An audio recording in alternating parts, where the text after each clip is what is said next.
Hello, everyone, and welcome to another edition of the MakeCode Arcade Advanced stream. I'm Richard on the forum and in real life.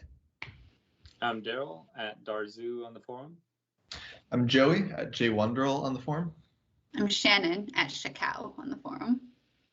All right, guys, so what are we doing today? Already got it loaded up, but does someone want to give a little introduction to what we did last time? And because there's always this awkward pause after I throw out to just a random person, Joey, give an introduction. Okay, we made a cave survival game. So we have a lot of different things. We have two status bars that we made, one for heat and one for food. So both go down over time, except heat will stay up if you're near the fire. And we're spawning random mushrooms all over the place. And it looks a little bit different than I remembered from the last time I saw it. Yeah, it's almost like someone didn't like the art that I drew, that I painstakingly made on stream. And I'm just kidding. Shannon went through our game and gave it much better art than what I drew. So it's got some better tiles. We have these walls, the dirt. There's edges between the dirt and the water and the walls, and that's cool. The mushroom's different. The campfire actually looks like a campfire and not just a flame in the middle of nowhere. And we have a few extra tiles too that haven't been used yet. So let's go ahead and look at those real quick. I'm going to open up our tile map. And in the My Tile section, we now have these crystals. So we have blue, green, red, and a bone. And so part of our prompt for this game was to build things. So hopefully we'll be able to integrate those as materials at some point. And then the only other change I think that we made in between that stream and last stream is I labeled our bars down here. So these used to just be bars that went the entire width of the screen, and now they say heat and food. The code was trivial for that, so I figured I'd just do it before we started. How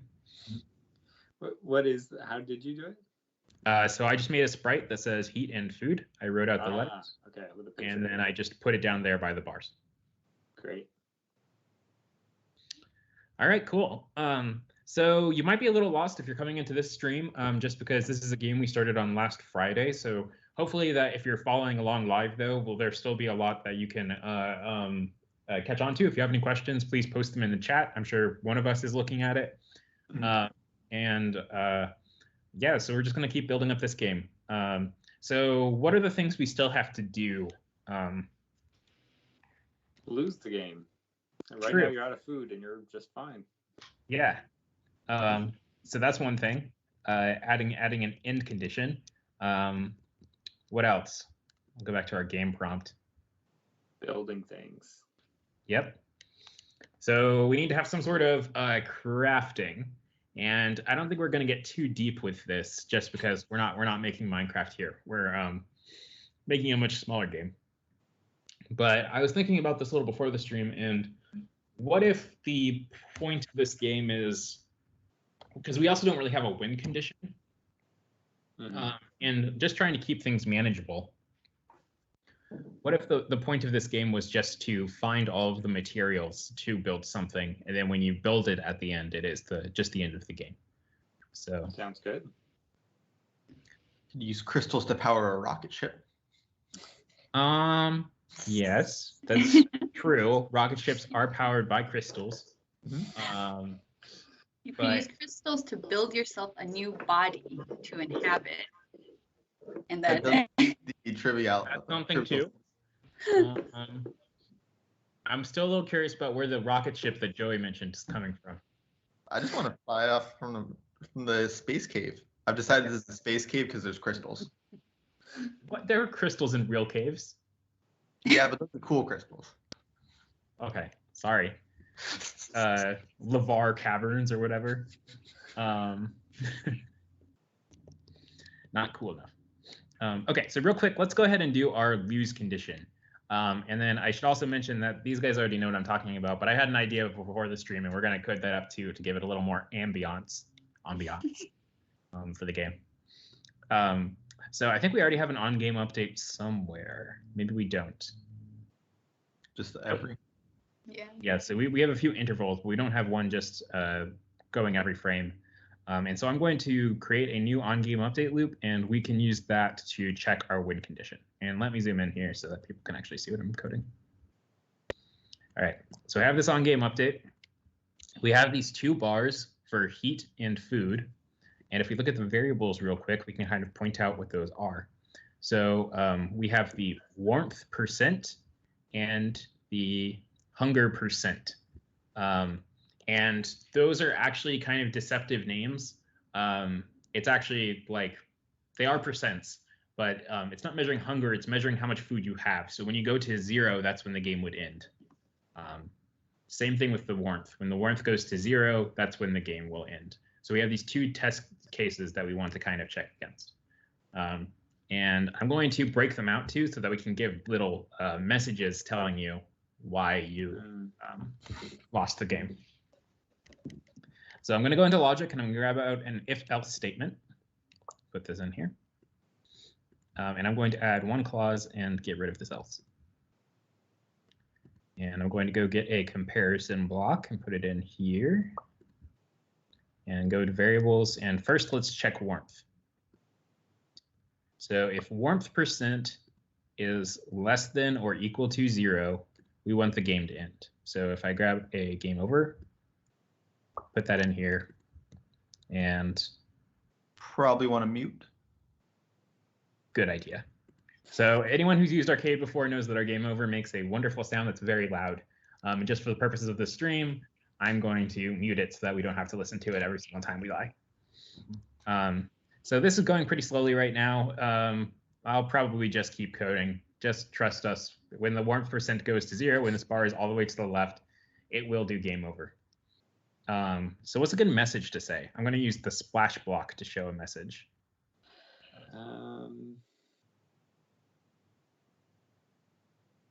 Your bones are Starved cold. to death. Sorry. Old.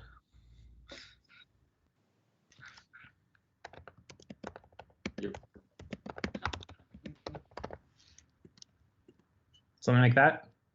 Yeah. Okay. And now we also need to do it for the hunger. So if the hunger percent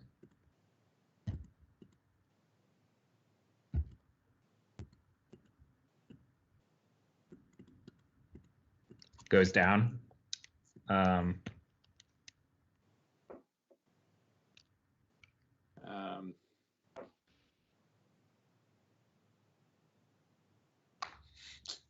it's hard because he's a skeleton, you know?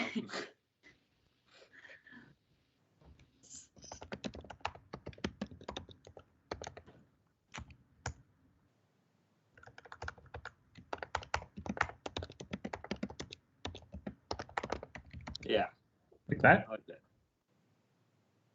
And just to make it a little more Uniform. symmetrical. Okay, cool. And so now just while we're talking about stuff, I'm going to move this up here, and hopefully one of those will reach 0 by the time we decide what we're going to do next. So this kind of gives us our end case for the game. We still need to talk about how to win the game. So what I mentioned before was just that we're trying to maybe collect a few crystals to build whatever thing is going to get us out of this cave. So the mechanic of this game is kind of going to be trying to find those things inside of our cave while also keeping track of your food and, you know, heat bars. So I think that means that we probably need to make our tile map a little more interesting. We can do that in a bit. I think let's code the mechanics before we start doing the levels. Oh, here we go. Too tired to keep going. Game over. Nice. Cool. I love it. So if we go and look at our tile map real quick, it's kind of just a big empty room with some water down here. So I think we might want to go back and just kind of figure out, I don't know where to hide these crystals. But for now, are we all set with the get 3 crystals, win the game? Sure. Yeah. I feel like we need a theme as to why. Yeah. Well, you guys Maybe can keep brainstorming.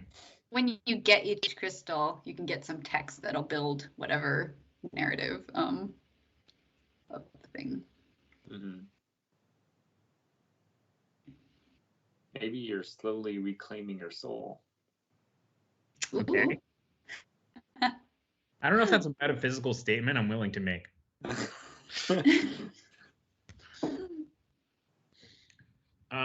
Okay, so for now I'm just going to put the 3 crystals in the game, and then like I said, we'll tweak this tile map at the end once we've kind of got the mechanics coded in. All right. So to make this easy, I'm going to create 3 variables, and the first one's going to have got green crystal. Can you do that? Yeah. Oh wow. Yeah. You can do variables in other languages, like Chinese characters and stuff. Mm-hmm. Gotcha. And the last one is, you guessed it, got red crystal. God. It's good. Okay. So there's a really easy way to tell if we have gotten to one of these crystals, and that is to use our on-scene overlap blocks. So if I walk up here, I should be able to see my crystal now. So there's the blue one. And I'm going to go into the scene category, and I'm going to do this coding over here just because we've kind of got everything centralized over there right now. So move over here, grab the scene category, get rid of this. And I'm going to get the on sprite of kind player overlaps tile at location block. A block with a lot of parameters, but pretty simple once you know what it does. All right, so when a sprite of kind player, Skelly is of kind player in this case, overlaps, let's choose the blue crystal at this location, which we're not going to be using probably, but maybe we will. Actually, yeah, we will. So what do we want to do? We want to set that variable to be true that has blue crystal. And then we also probably want to get rid of the crystal sprite. Right. So go into the tile map. And first, let me grab this set tile at location. So this right here takes in a tile map, which is a column and a row, but it'll also take in this location variable. So I can drag this right into here. And I'm going to change this from transparent to just be dirt. And so now when I walk over to the blue crystal, it disappears once I hit it. Mm-hmm. Okay, the other thing we're going to do is set our variable name, got blue crystal, to true.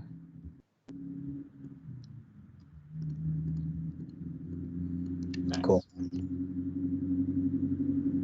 And it does the same thing.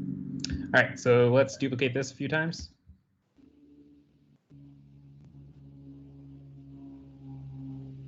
I'll change this one to green. Change this to got green crystal. I'll change So this why to is it grayed out when you duplicate it? That's a good question. So in MakeCode and blocks, we don't allow you to have duplicate events. You can have them in JavaScript, but what will happen is whichever one runs last will be the one that actually takes effect. And so that's kind of subtle behavior, especially when you're in blocks. So we decided that if you have 2 events that take in the same parameters, one of them will be disabled on your workspace. So these are different now because they take in different tiles. But if I were to change this back to blue, this would get grayed out. If I was to change this player to food, it would get popped back in because, again, the arguments are different. Go back. It's probably worth a note that that's true for most, but there's a few that are special cased, like on-game update and forever loops. Mm-hmm. Right. So usually if it takes in a parameter that is more than just like a number, you're going to not be allowed to have duplicates. But for on-game update, for forever, and for on-game update interval, those are all allowed to have duplicates. All right. So now we've picked up our crystals. Let's go ahead and just put in the win condition real quick, and then we'll go in and kind of fill in the rest. But at that point, we'll have at least a working game. Awesome. So I'm going to make a function, and I'm going to call it end game. And right now, it's just going to call game over win. But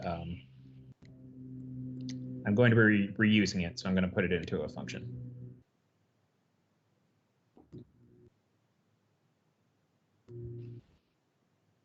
Put it down here. Going to put in an if statement, and I'm going to drag out a couple and blocks. Put them together. So we want it to win the game if you have all of the crystals. So if you have the blue crystal and the green crystal and the red crystal. And that was a very specific choice of words because we're using the and blocks, which will allow us to combine these three expressions and see if they're all true or not. It's out, so got blue. Got green.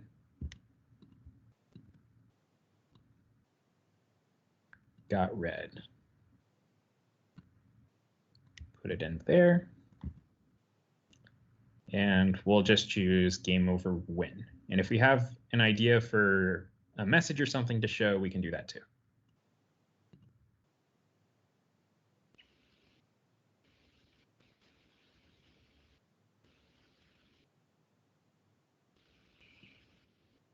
And I'm going to call this in all three of our overlap handlers, and I'll space these out. Because whenever you get any kind of crystal, we want to check if you've beaten the game or not. We don't know what order the player is going to get them in. They can get them in any order, so we just always want to do the check. And we'll test this out real quick. So grab the blue one, the green one, the red one, and I won the game. All right. That seemed a little easy. Yeah. Not much of a game right now. So I think we should flesh out the mechanics a little bit, but there was one thing I'm really excited to do, which is to show off an extension that I made in Arcade. So I think we should do that real quick. And this is something I prepared for beforehand. Normally we try to do everything live, but in this case I'm going to, this is something that I planned before the stream. So so we have a lot of extensions that you can use for Arcade, and these usually add different pieces of functionality to the toolbox. If you go into our extensions thing in the advanced category, you can see a list of them. And there's a ton more here because I make a lot of extensions. But you've seen us use the animation one before. Have we used any of these other ones or just animation? No, I think so. Pally's done a Corgio tutorial, but Okay. Yeah, so we've just used the animation so far. The one I'm going to use today, though, is one that I wrote, which is from my GitHub. Let me see if it's still in my clipboard. Yay! So you can add this one to your project, too, if you want to. It's github.com/ricknell/pxt-lantern. By the way, my name is Richard, not Rick. And if you just take this GitHub address and paste it into the search, it will load for a second. And then at the end of the search, you will see this lantern card that you can click on. It says user provided extension. I'm the user and not endorsed by Microsoft, which I guess is true. All right, so I'm going to click on that and it'll add it to my project. So now I've got this category down here called lantern. And let's see what this extension does. So this is something that you've probably seen before if you've played around on the MakeCode Arcade home screen. We have a game called Darker Duck, which is a game I wrote a while ago that has a cool lighting effect because you're going through a cave. And it seems like a pretty good fit to our game here. So I'm going to go ahead and look at these 4 blocks and just kind of give an overview of what they do. So this first one is start lantern effect, and it takes in one argument. That argument is a sprite. So I'm going to take that and I'm going to put it down here, and we should pretty immediately be able to see what happens. So it takes in a sprite. I'm going to go into variables and drag out Skelly. And cool. Now we are stuck in darkness, which is a good fit for a cave game, I think. Yeah. So if we look at this, what this is actually doing is it's taking our sprites and shifting them down a level of darkness. So by default, all of the colors in Arcade, we only have 16 colors, and that's still true here. We're just getting around that by going from one color to one that appears to be a shade darker. And so it gives it the effect of looking like it's actually lighting, and it's getting darker and lighter as you get farther away from things that are different colors. But it's just kind of a trick. That's awesome. All right, so you've got this cool lighting effect, but it's not very good right now because it makes everything extremely difficult to see. It also doesn't make a ton of sense. When I'm next to the fire, it doesn't change at all. It should get brighter. So if we go into the lantern category, see, we can look at what the rest of these blocks do real quick and see how we're going to use those to make this look a little bit better and make a little more sense in our game. So the first one is pretty obvious, stop lantern effect. All that does is turn the lantern effect off. Simple enough. The next one is set light band width. So if we look at this effect, you can see that it's kind of divided into different bands. There's this inner part, which is just full brightness. There's this band, which is one lower. And then there's another band outside of here, which you can't see right now because, oh. Okay, can't see right now because brown is just invisible. But if you go to somewhere that's a little lighter, I think you can see it a bit. So there you go. So you can see it right there. There's actually 3 bands here. If I change that width, which I think by default is like 20, and I set it up to the maximum, which I happen to know is 60, we now get a really big radius, and not much is shaded at all. And so my plan for this is we're going to have it be really bright when you're next to the fire, but the farther you go away, the darker it's going to get. And it'll just give a fun little bit of ambiance and also make it a little bit more like you're exploring a cave. And then finally, there's one other thing. So this set breathing enabled. If you look right now, the light actually gets slightly bigger and smaller over time. This is an effect to just kind of give the flickering of a lantern, like if there was a fire or something like that. But I'm going to turn it off for this game because when you're changing the size, it looks better to have it off. So I'm going to call set breathing enabled false. All right. So right now we've got it right here, and it's at the default width. So we want to change it whenever you get closer or farther away from the fire. So luckily we're already checking that, and we're checking that to measure our warmth. So we have this variable distance from fire, and if it's less than 48, which is 3 tiles, we change the warmth by 1, otherwise we change the warmth by -1. And so I'm just going to reuse this if statement to also change the width of our bands in the light. So let's create a variable, and we're going to call it current band width.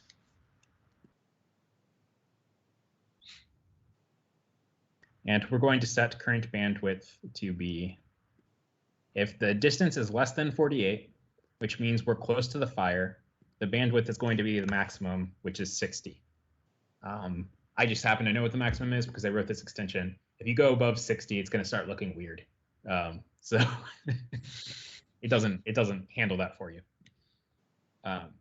Otherwise, if we're farther away from the fire, we want it to be lower. So I worked this math out beforehand, but I think it's pretty self-explanatory.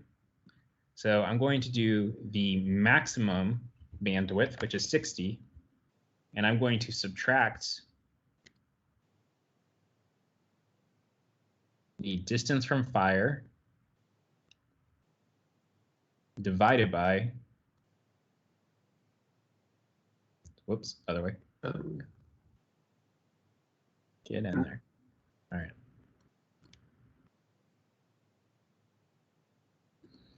6. And now nothing happens because I'm not actually setting the current band width. So if I go back to our on-game update that's happening every frame, where did I put that? Over here.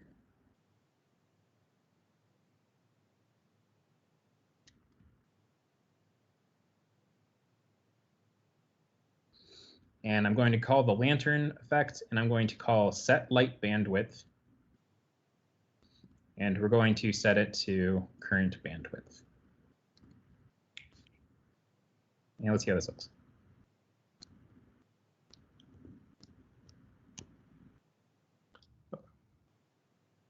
Nice.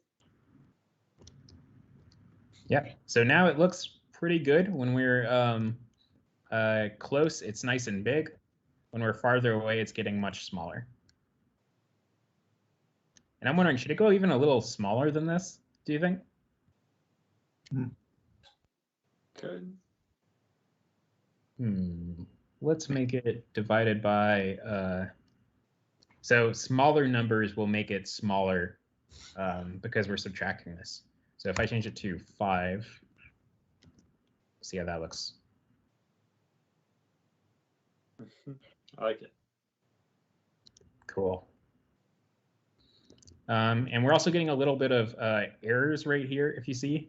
The reason why is because we're not passing in an integer. Again, this is just because I did a bad job writing this. We can go into here and choose round. And we're going to put it onto current bandwidth. And that should get rid of that annoying little effect on the edges.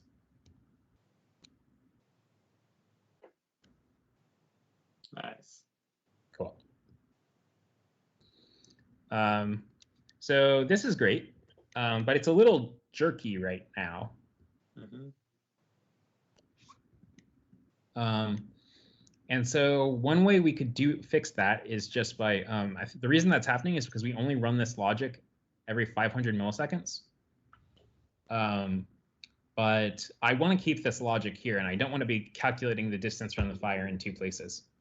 So I'm going to leave this logic here, and I'm going to actually make a second variable, and this is going to be called target bandwidth. And I am going to actually change everywhere that we're doing here. I'm going to change this to target bandwidth. So right there, right there. Those are the only 2 places? Yeah. Yes. And we're setting it. Oh, yeah. And so then down here, Right. we're going to change this current bandwidth variable so that it goes towards the target bandwidth. And this will make it a much smoother effect. So I'm going to drag out this if right here. I'm going to add an else clause. It's complaining right now because current bandwidth is 0. Grab out a logic block.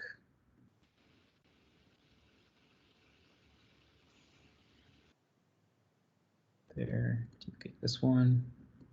So if the current bandwidth is less than the target bandwidth, we want to change the current bandwidth by 1.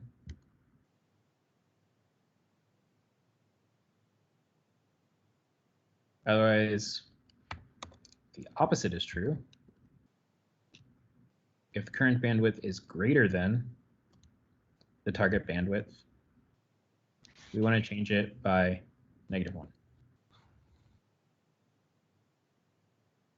Cool. Right. So now it's kind of smoothly jumping between them. One minor thing is that it's going to waver in between, right? Because the target bandwidth is a float, is not an integer, and the current bandwidth is an integer. So it'll go from above to below each frame. So maybe Yes. the round up. So I need to take the round out of here because current bandwidth will always be an integer because all we're doing is adding 1 and subtracting 1 from it. And I'm going to put the round to this. Whoops.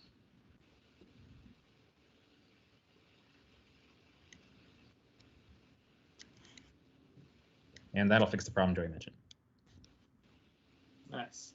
And also, this is completely random, but we also get a cool little effect when the game starts. Because the current bandwidth starts at 0, So it's going to go up to the maximum on 60, and it has to kind of grow out there. Cool. There's one other thing I noticed real quick, which is the heat and food are currently being changed by this lighting effect. There's an easy way to fix that. Let me go to where I define that sprite.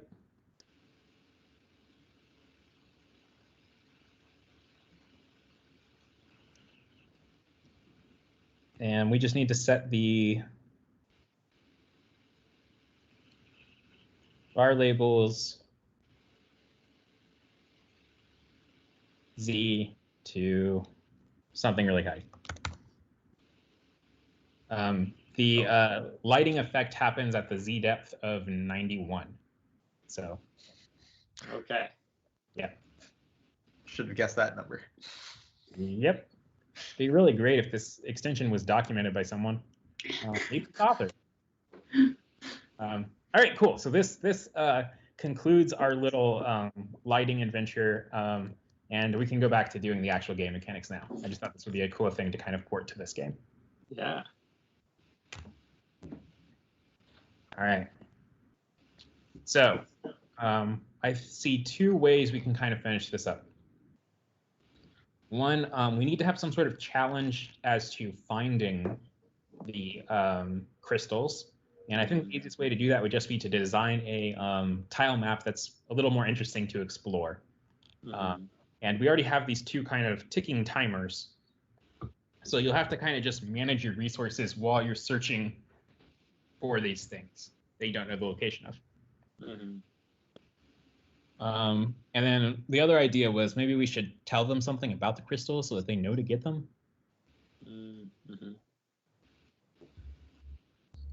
Let's do the tile map thing first, though. Does anyone have any ideas on how to make this a little more complicated? Bigger and multiple rooms? Or so the other idea I had is that maybe you have to get them like only one spawns at a time. And like, because right now you can do one circuit and get all three. So maybe you have to get one and then the next one will spawn. And maybe they also jump around or something. So I worry that if we make it so that one spawns at a time, it just won't be clear if you've already explored one part of the cave that you need to go back. Yeah. The other thing is that there's also a bone there, and maybe we could do something with crafting for that. Like the crystals can make a bone. I guess that doesn't make sense, but because I just like the bone and it's doing nothing right now.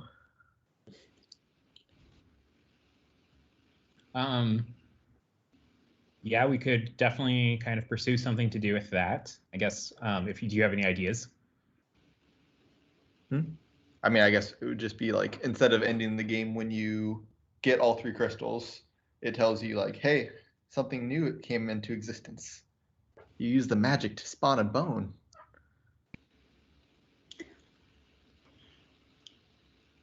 Yeah, so that's an option. Do you have a reason for why that would happen? I mean, it's surreal, so I mean, you can call it a surreal reason. Okay. Well, all right, so let's start by messing with this tile map a little bit. So Daryl's suggestion was that we make it bigger. I think that's a good idea. Let's make it like much bigger. So now it's about 4 times as big. Nice.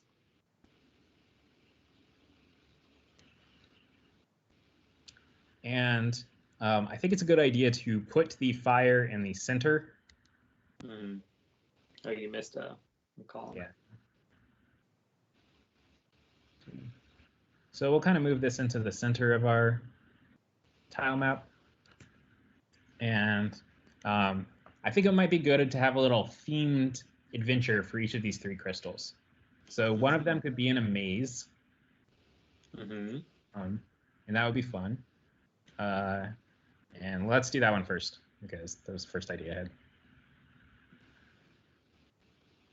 So I'm going to put the blue crystal up here.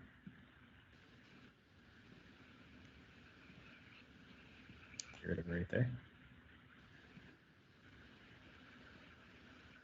And let's go ahead and just kind of define a little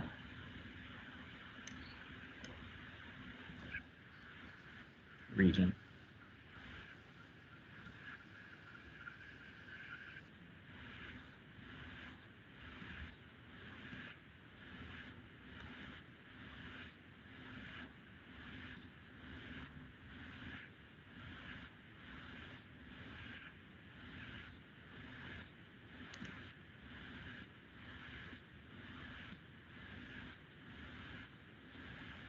Does anyone hear that sound? Hmm. Yeah. So I tried muting it.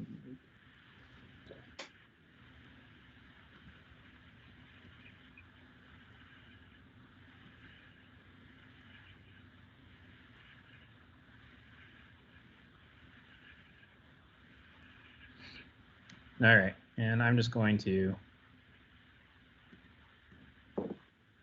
bam. That makes sense. All right, so I'm just gonna make this little labyrinth, and I probably am not going to do the proper edges just because that's gonna take a long time. So I'm just going to hash it out now, and before we post the game, we can go back in and edit it, just to get rid of a little bit of the tedious work. Sounds good. So let's You do should this. fill it in with rock and then just draw out the path in dirt. Okay. Oh. Oh, whoops.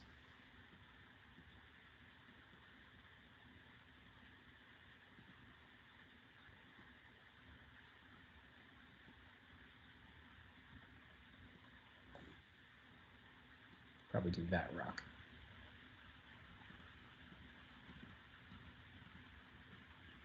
All right, cool. And now let's do our maze.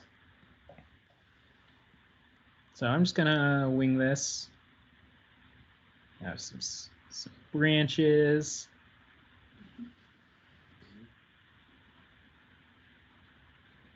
Hope you find some mushrooms while going through that.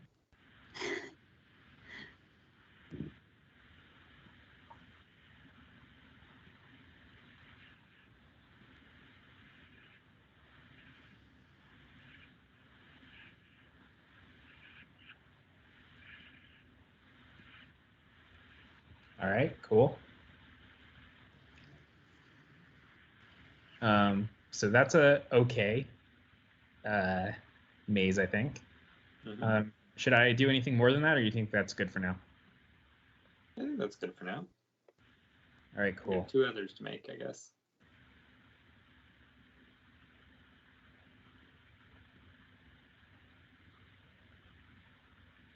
Can you use the fill bucket on the wall? Nope. That is a feature that is, well, yes, you can, but It won't It do what doesn't you want. map to the It fills based off the wall, not off the underlying tile. tab. Yeah.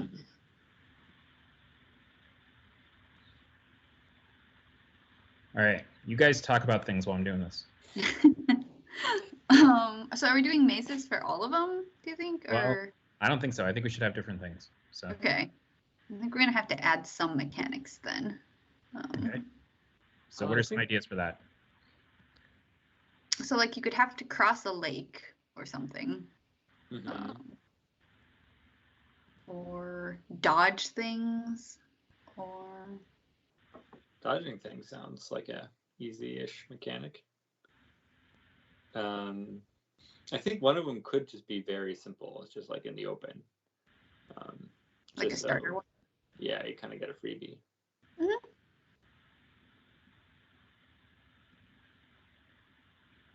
Okay. That's all right. So we can do one that's just kind of a freebie. We'll do one that is maybe sort of more based on like dodging things or twitchy, less, navigating spaces. Mhm. Does that sound good? Yeah. All right, cool. So flesh out what that should be. What is the what should we be dodging? What should be causing the things that we dodge? What should it look Yeah. like? Well, we have the bone. We could just have the bones kind of flying across a certain path, path that you have to sort of dodge them and get through, sort of gauntlet style. Mm-hmm. So we're dodging bones in this case? Yeah, maybe. Yeah. Could be a way we incorporate the bone. Okay, I will say that the bone is a tile right now. Right. Forgot about that. All right, that's one idea. So we're just kind of talking about having constant bone launcher or just things that are constantly spawning projectiles that we dodge, right? Mm-hmm. We could also do something that's more like Indiana Jones style, where you have like a pressure panel, and when you step on it, it causes a bone to spawn. Right.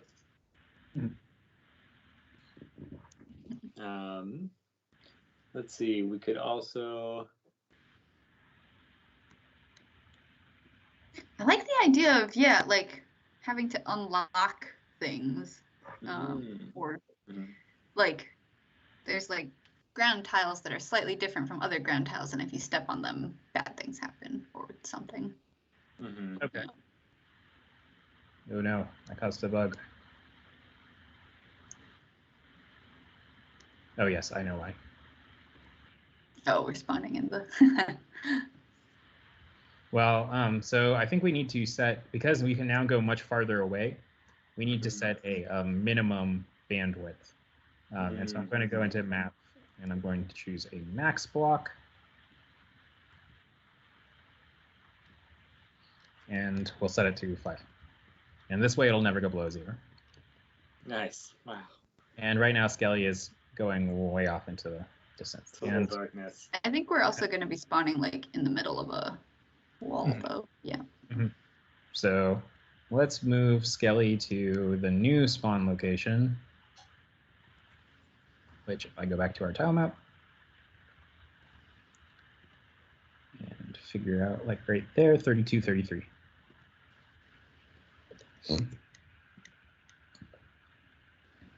And we'll go to where we spawn Skelly and change it to 32.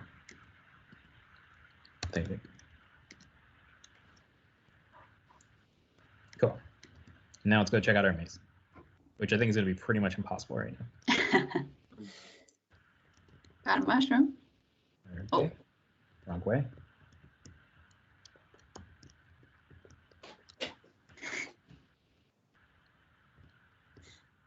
Maybe getting the crystal should like replenish some health. Yeah. Oh. Go.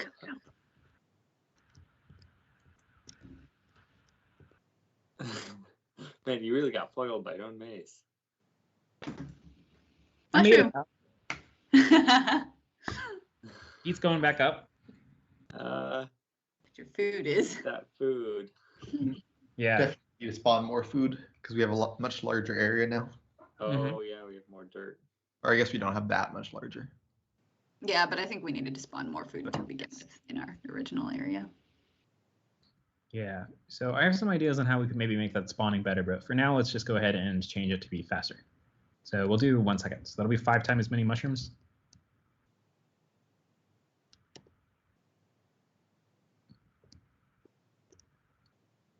Cool. Yeah. Seeing some. Oh.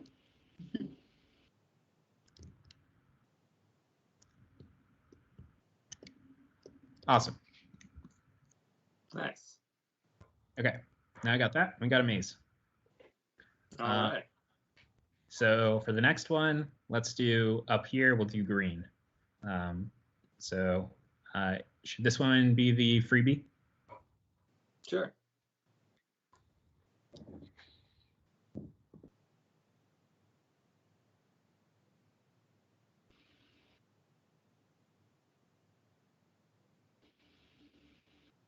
So I'm just going to define just kind of a big space up there. Go to walls, do the eraser.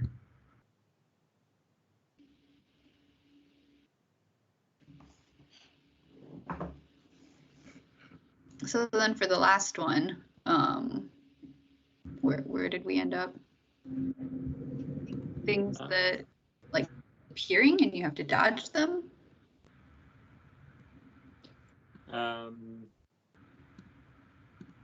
Yep. Yeah, So I think that was the idea we had. I like the pressure plate idea, but that might be a little bit more coding. Mm-hmm.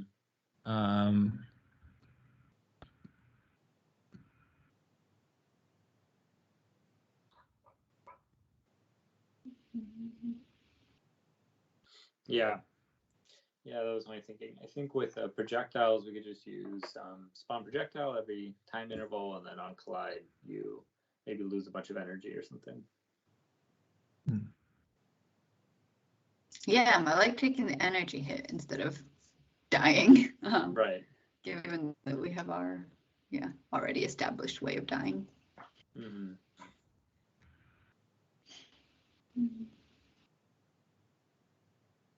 All right, there's that one. Okay, and one other thing while I'm thinking about it is I'm also going to make these the water into walls, because right now you can just walk off water, which is kind of lame. Although you're a skeleton, so who knows what kind of rules apply. We make the rules, Daryl. It's true.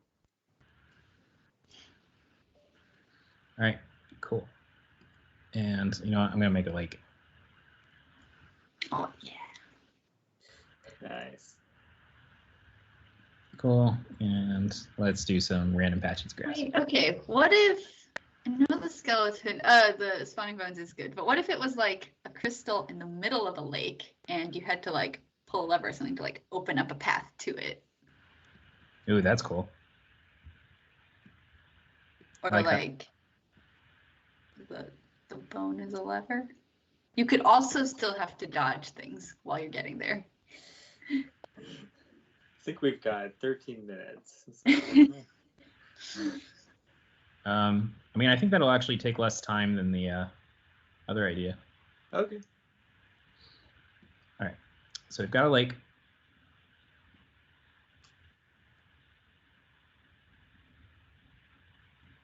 But we want to make sure that they can see it. So let's put it in the center. And let's see how visible that is.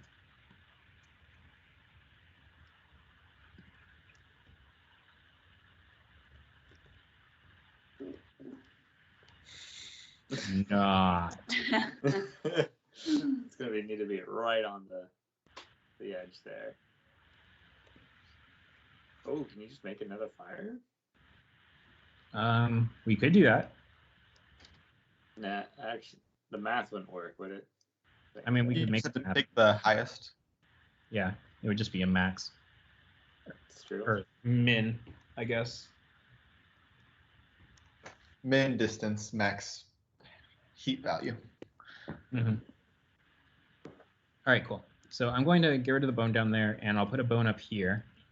And this bone will just be our marker for this is the thing you need to interact with. There's only one bone in the game, and it's kind of a unique object. So hopefully when you go up to see it, you can do it. And we might put a hint in later that kind of just gives you an idea that this is what you need to interact with. So with that bone there, I'm also going to define a new type of water tile. And this is going to be our, whoops.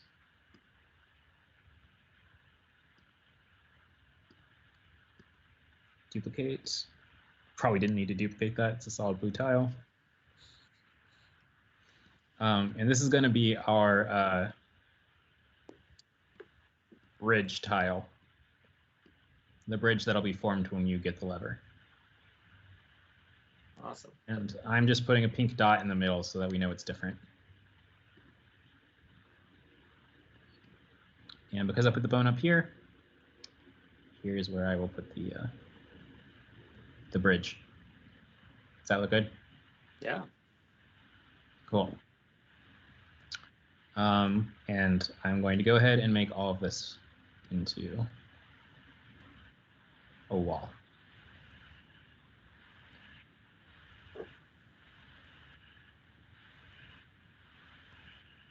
So the idea is when you hit the bone, you'll probably destroy the bone and then convert the. Actually, I guess you don't need to destroy it. Convert the water with pink dot into just dirt, I guess. Yep. And remove the wall. And Mhm. then once that's done, then the player will be able to reach the crystal. Yep. And then we're definitely going to need the fire over here, so I'm going to put a second fire. Sounds good. Cool.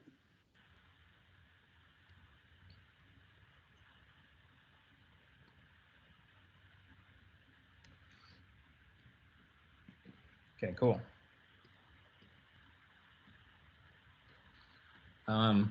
And so if I keep doing this, eventually, yeah. So my fire now stops working because it's a fire over here. But this will be a fun little test to see if we can see the thing.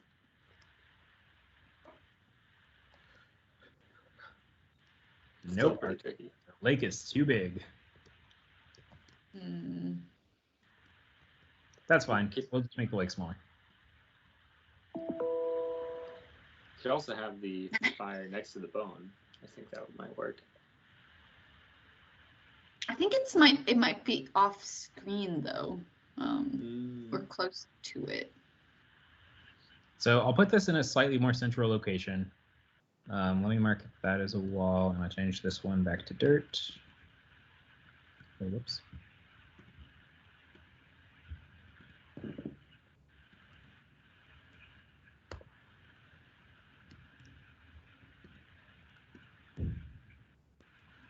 Cool.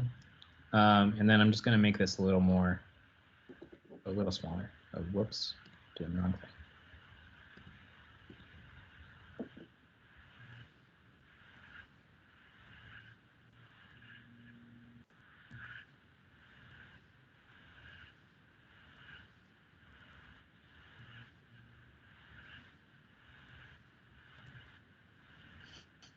Okay.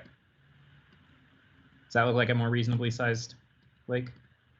Yeah. Yeah. All right. And now I'll do this. Switch back over to the tile tool and define the dirt.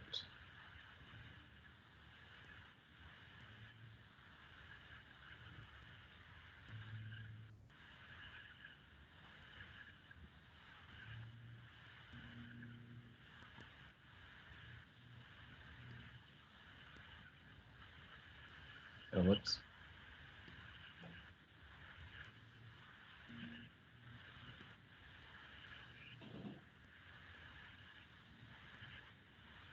And I'm going to make this one a little less square.